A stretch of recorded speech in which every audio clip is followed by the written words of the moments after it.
Welcome to Pindar Poetry. We hope you learned something new. In this video, I will explain how to make salmon teriyaki sauce. First, let's gather our core ingredients. You'll need soy sauce, mirin, and sake to form the base of our delicious sauce.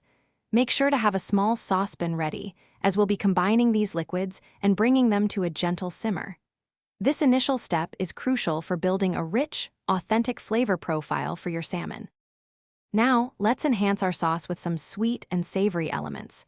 Incorporate 2 tablespoons of brown sugar to balance the saltiness and add a lovely glaze. Freshly grated ginger, about 1 tablespoon, will introduce a bright, zesty kick. Don't forget 2 cloves of minced garlic. They are essential for a robust and aromatic finish. These additions truly elevate the teriyaki experience. With all your ingredients in the saucepan, it's time to cook our sauce. Place the pan over medium heat and bring the mixture to a gentle boil, stirring occasionally to dissolve the sugar. Once boiling, reduce the heat to low and let it simmer for about 5 minutes. This allows the flavors to meld beautifully and the sauce to thicken slightly, creating that perfect consistency. Your homemade teriyaki sauce is now ready.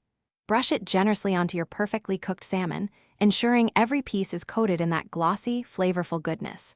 For a beautiful presentation and extra texture, garnish with a sprinkle of toasted sesame seeds and some freshly sliced green onions.